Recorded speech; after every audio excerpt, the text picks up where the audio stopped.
بسم اللہ الرحمن الرحیم۔ ان دنوں میں عام طور پہ 4 سوال کیے جاتے ہیں حج کے متعلق۔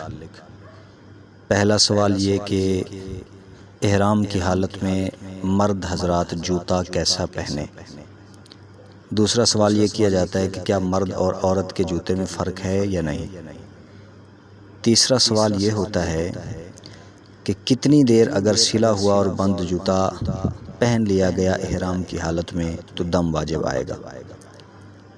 تو دیکھیں پہلے سوال کا جواب کہ مرد حضرات جوتا کیسا پہنے، اس کے لیے ایک اصول ذہن میں رکھیں کہ احرام کی حالت میں مرد حضرات ایسا جوتا استعمال کریں کہ جس جوتے کی وجہ سے پاؤں کے اوپر کی ہڈی اور پاؤں کا ٹخنا چھپے نہ، یعنی یہ ظاہر ہونے چاہیے۔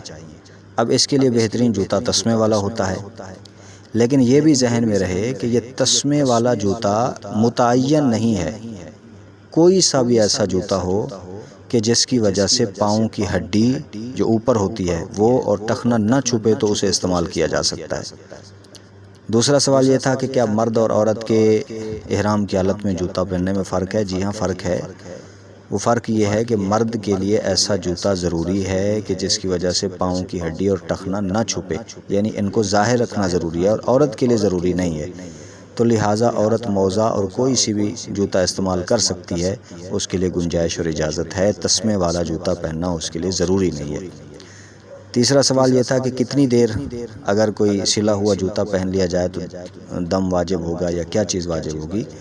دیکھیں اگر مرد حضرات مکمل 24 گھنٹے اگر سلا ہوا جوتا پہن لیں تو ان پر دم واجب ہوتا ہے۔ دن کا اکثر حصہ پہن لیں تو پھر صدقۃ الفطر کی مقدار دینا چاہیے۔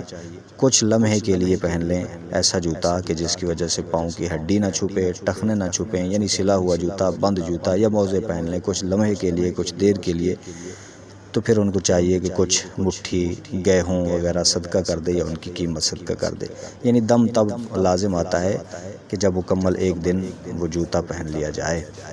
تو لہٰذا حج کے ایام ہیں، انسان لمبا سفر کر کے گیا ہوا ہوتا ہے، ان آداب کا خیال رکھتے ہوئے حج کیا جائے تاکہ وہ حج اللہ رب العالمین اپنی بارگاہ کے اندر قبول فرما لیں، اور انسان حج سے ایسے لوٹے جیسا کہ وہ بچہ ماں کے پیٹ سے پیدا ہوتا ہے اور گناہوں سے پاک صاف ہوتا ہے۔ اللہ رب العالمین اس سال تمام حج کرنے والوں کے حج کو قبول فرمائے اور ان کے صدقے ہمیں بھی توفیق عطا فرمائے۔